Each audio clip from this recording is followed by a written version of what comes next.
Assalamualaikum warahmatullahi wabarakatuh. Perkenalkan, nama saya Rapedro Prayoga, NPM 19502001. Saya dari kelompok 5 yang beranggotakan saya sendiri. Yang kedua Mutiara Nurmailani, NPM 19502015. Dan yang ketiga Widya Puspadewi, NPM 19502016. Dan yang keempat Dwi Nur Cahyani, 19502024. Di sini kami akan menjelaskan tentang munakahat, sosial, ekonomi dan teologi, hak dan kewajiban suami istri. Yang pertama, kriteria memilih istri atau suami. Dalam memilih pasangan, Rasulullah berpesan agar kita memperhatikan 5 hal sebelum pernikahan berlangsung. Kesiapan hati calon pengantin, tahu calon suami atau istri, bermusyawarah dengan keluarga, salat istiqorah, dan meminang dengan baik-baik. Nabi Muhammad mewariskan 4 kiat memilih istri. Yang pertama, kesalihan. Kedua, subur dan romantis. Ketiga, berkenan di hati. Dan keempat, diutamakan yang masih gadis atau perawan. Dalam memilih suami pun, wanita dititipi 3 pesan. Yang pertama, hendaknya mencari suami yang penuh tanggung jawab dan amanah. Kedua, lelaki bertakwa pada Allah. Dan yang ketiga, memiliki ilmu pengetahuan. Pengertian khitbah. Khitbah dalam bahasa Indonesia berarti peminangan kepada seorang wanita untuk dijadikan istri. Khitbah atau pinangan hanyalah penyampaian keinginan untuk menikah baik yang dilakukan oleh pihak laki-laki ataupun dari pihak perempuan. Yang dilakukan berdasarkan adat istiadat dan tata cara yang berlaku di masyarakat. Namun tidak bertentangan dengan syariat agama Islam itu sendiri.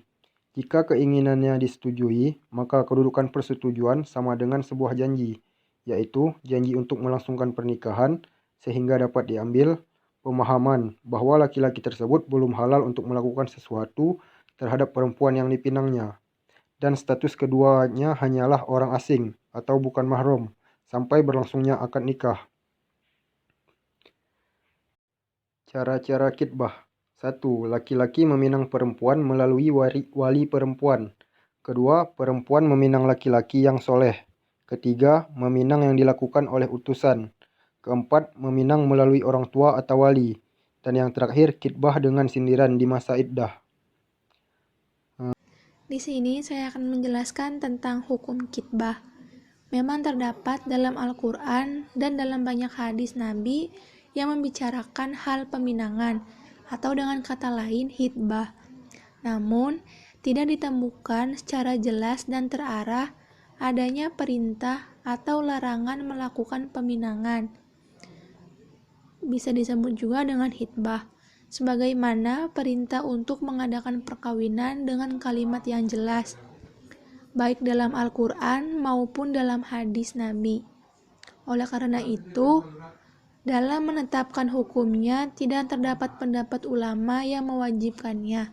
Dalam arti hukumnya adalah mubah. Tetapi, menurut Ibnu Rushd dalam Bidayat Al-Mujtahid, sebagaimana dikutip oleh Amir Syarifuddin, mengatakan hukumnya adalah wajib.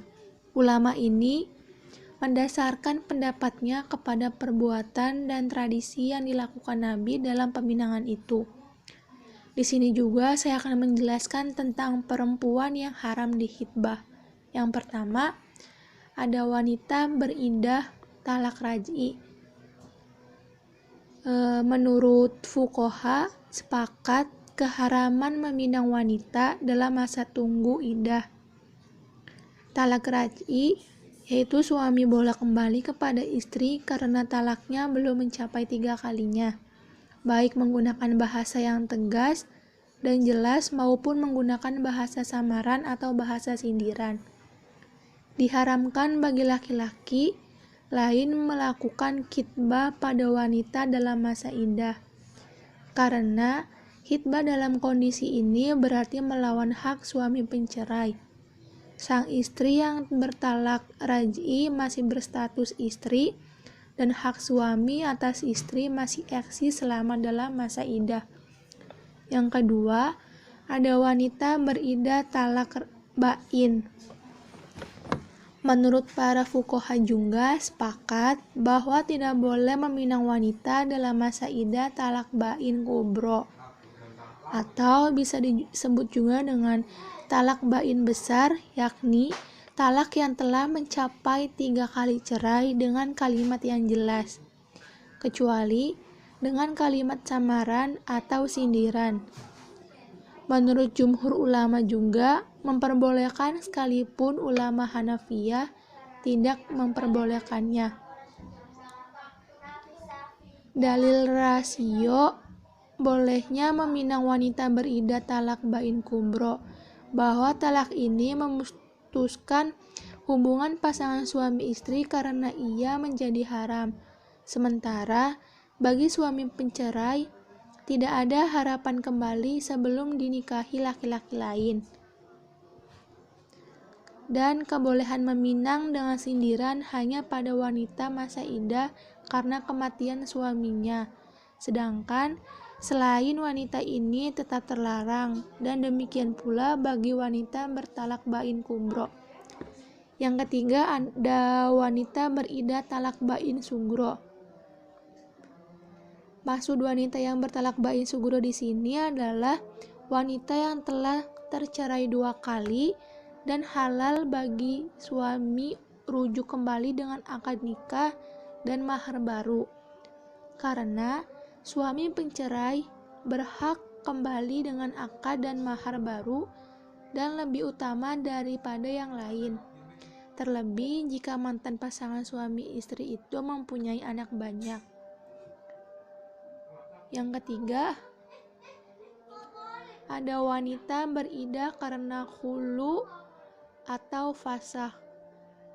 Wanita beriddah karena khulu atau talak karena permohonan istri dengan hadiah, atau karena fasa nikah, bisa disebut juga dengan ada sesuatu yang merusak keabsahan nikah, karena suami miskin atau menghilang, tidak pernah pulang. Menurut fuqaha juga sepakat bahwa masing-masing wanita tersebut tidak boleh dipinang secara jelas dari selain suami pencerai.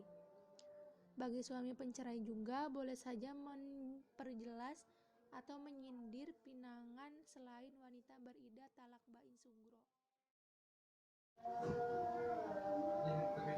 Yang kelima, ada wanita beriddah karena kematian suami. Menurut pendapat fuqaha juga sepakat boleh meminang dengan jelas kepada wanita yang masih dalam masa iddah karena kematian suami. Hikmah adanya larangan tersebut pada umumnya dikarenakan dapat mendatangkan permusuhan di antara pihak yang terlibat dan bertujuan untuk menjaga tali silaturahmi di antara kedua belah pihak atau menghormati kematian suami.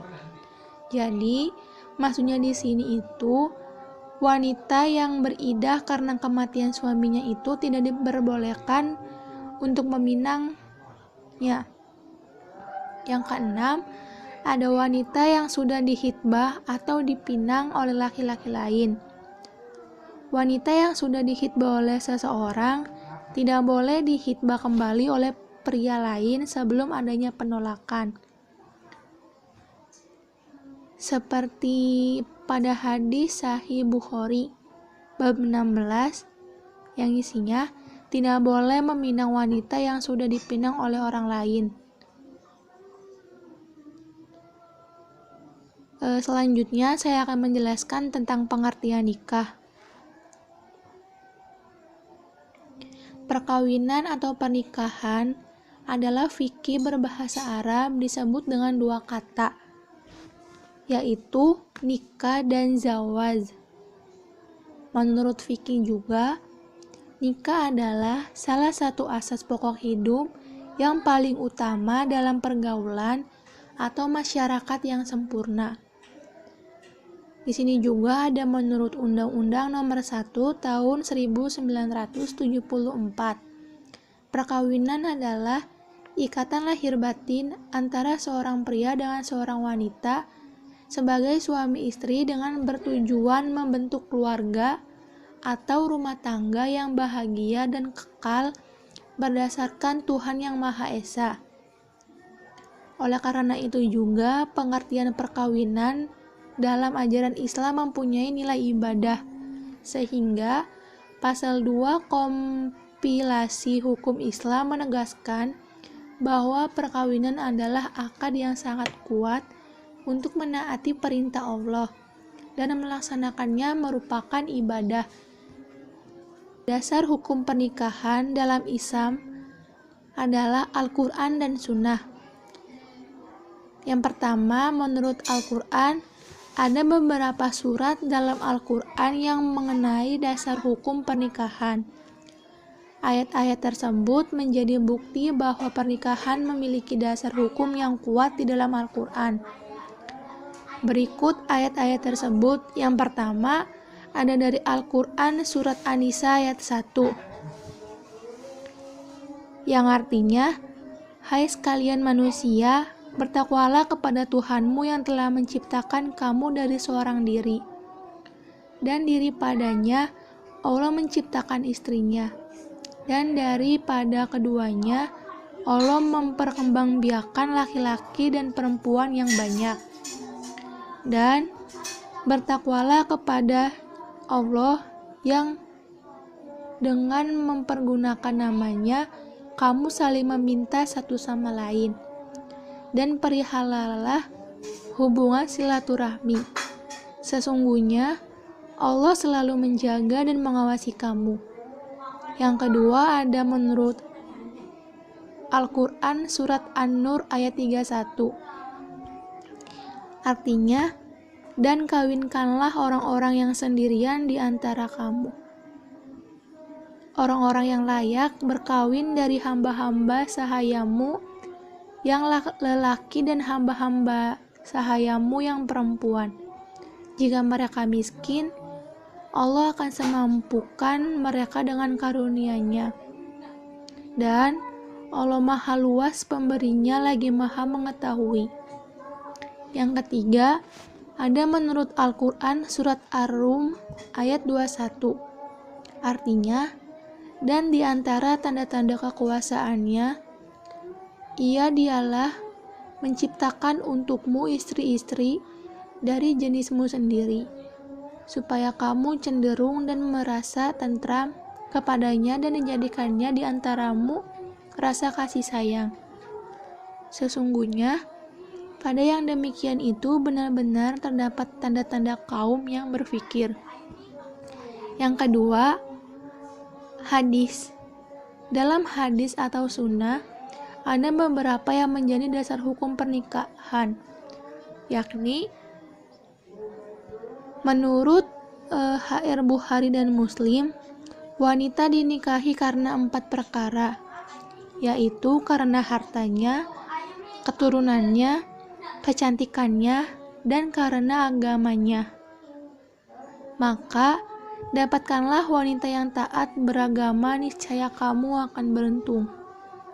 Yang kedua, tetapi aku sholat, tidur, berpuasa, berbuka, dan mengawini perempuan. Barang siapa membenci sunahku, ia tidak termasuk umatku. H.R. Bukhari dan Muslim. Hukum-hukum nikah yang pertama ada wajib, yang kedua ada sunnah, yang ketiga ada makruh, yang keempat ada mubah, yang kelima ada haram. Selanjutnya, saya akan membahas tentang rukun dan syarat nikah. Rukun nikah adalah sebagai berikut. Yang pertama, adanya calon suami dan istri yang tidak terhalang dan terlarang secara syar'i untuk menikah. Yang kedua, adanya ijab, yaitu lafaz yang diucapkan oleh wali atau menggantikan posisi wali. Yang ketiga, adanya qabul, yaitu lafaz yang diucapkan oleh suami atau yang mewakilinya. Yang keempat, ada wali. Wali adalah pengasuh pengantin perempuan pada waktu menikah atau orang yang melakukan janji nikah dengan pengantin laki-laki.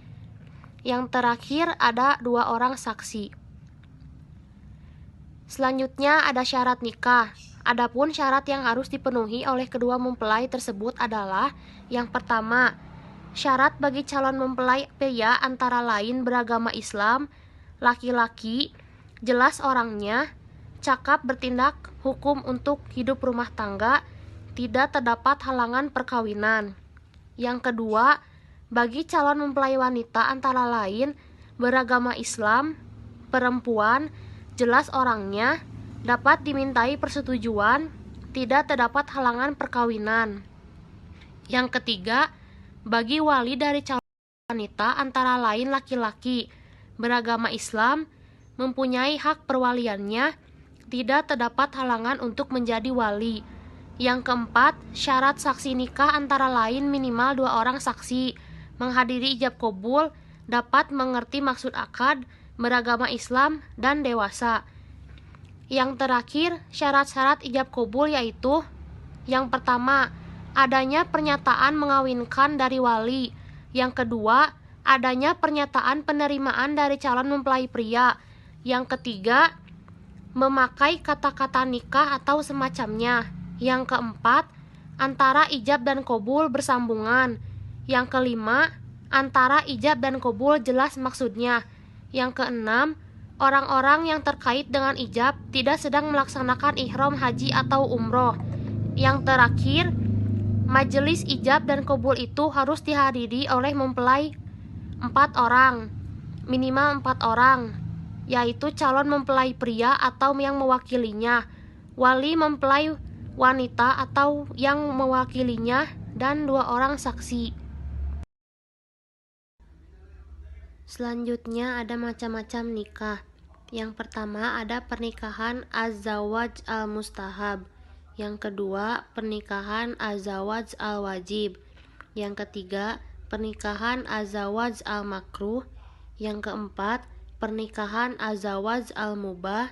Yang kelima, pernikahan haram. Yang keenam, pernikahan badal. Yang ketujuh, pernikahan mut'ah. Dan yang terakhir, pernikahan syighar. Di sini saya akan menjelaskan perempuan yang haram dinikahi. Al-Quran telah menjelaskan tentang orang-orang yang tidak boleh atau haram dinikahi. Quran Surat An-Nisa ayat 23-24. Wanita yang haram dinikahi disebut juga mahram nikah. Mahram nikah sebenarnya dapat dilihat dari pihak laki-laki dan dapat dilihat dari pihak wanita. Dalam pembahasan secara umum, biasanya yang dibicarakan ialah mahram nikah dari pihak wanita. Sebab pihak laki-laki yang biasanya mempunyai kemauan terlebih dahulu untuk mencari jodoh dengan wanita pilihannya. Dilihat dari kondisinya, mahram terbagi kepada 2 bagian. Yang pertama, mahram mu'abbad. Wanita diharamkan untuk dinikahi selama-lamanya, seperti keturunan, satu persusuan, mertua perempuan, anak tiri, jika ibunya sudah dicampuri, bekas menantu perempuan, dan bekas ibu tiri. Yang kedua, mahram ghair mu'abbad adalah mahram sebab menghimpun 2 perempuan yang statusnya bersaudara, misalnya saudara sepersusuan kakak dan adiknya. Lalu ada tujuan nikah. Seseorang yang akan menikah harus memiliki tujuan positif dan mulia untuk membina keluarga sakinah dalam rumah tangga. Di antaranya sebagai berikut. Yang pertama, untuk memenuhi tuntunan naluri manusia yang asasi. Kedua, untuk mendapat ketenangan hidup. Yang ketiga, untuk membentengi akhlak. Yang keempat, untuk meningkatkan ibadah kepada Allah Subhanahu wa Ta'ala. Adapun hak dan kewajiban bersama. 1. Timbulnya hubungan mahram di antara mereka berdua. Kedua, berlakunya hukum pewarisan antara keduanya. Ketiga, memelihara dan mendidik anak dengan sebaik-baiknya. Keempat, berbuat baik terhadap mertua, ipar, dan kerabat lainnya, baik dari suami maupun istri. 5. Setia dalam hubungan rumah tangga dan memelihara keutuhannya. Keenam, saling bantu-membantu antara keduanya. 7. Menjaga penampilan lahiriah dalam rangka merawat keutuhan cinta dan kasih sayang di antara keduanya. Selanjutnya, adapun hak istri atau suami. Yang pertama, suami wajib memberi makan istri dengan apa yang ia makan. 2. Menjadi pemimpin, memelihara dan membimbing keluarga lahir dan batin, serta menjaga dan bertanggung jawab atas kesejahteraan keluarganya.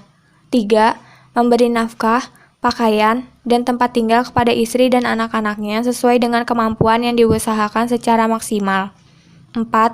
Memberikan kebebasan berpikir dan bertindak kepada istri sepanjang sesuai norma Islam. Membantu tugas-tugas istri serta tidak mempersulit kegiatan istri. 5. Berlaku lembut kepada istri, sabar, pengertian, serta tidak mencela penampilan fisik dari istri. Lalu, adapun hak suami atas istri.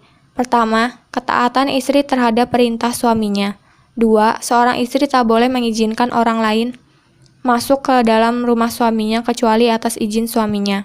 Ketiga, janganlah istri menggunakan harta suaminya tanpa izin dan janganlah dia berlebih-lebihan dalam menggunakan harta suaminya tersebut. 4. Janganlah seorang istri membelanjakan hartanya tanpa seizin suaminya. 5. Selalu menjaga diri dan kehormatan keluarganya. 6. Menjauhi kecemburuan yang berlebihan. 7. Hendaklah istri melayani kebutuhan suami dan mengatur rumah tangga sebaik mungkin. Lalu adapun kesimpulan yang dapat diambil dari materi yang telah dijelaskan tadi, yaitu khitbah atau pinangan hanyalah penyampaian keinginan untuk menikah, baik dilakukan oleh pihak laki-laki ataupun dari pihak perempuan, yang dilakukan berdasarkan adat istiadat dan tata cara yang berlaku di masyarakat, namun tidak bertentangan dengan syariat agama Islam itu sendiri. Jika keinginannya disetujui, maka kedudukan persetujuan sama dengan sebuah janji, yaitu janji untuk melangsungkan pernikahan. Dalam mengkhitbah perempuan pun ada tata cara dan siapa saja perempuan-perempuan yang haram atau tidak boleh dikhitbah. Perkawinan pada dasarnya semata-mata membentuk kehidupan yang stabil dalam masyarakat.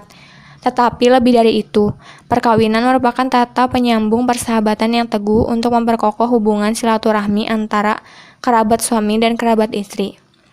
Demikian materi yang dapat disampaikan dari kelompok 5, kurang lebihnya mohon maaf. Wabillahi taufik wal hidayah. Wassalamualaikum warahmatullahi wabarakatuh.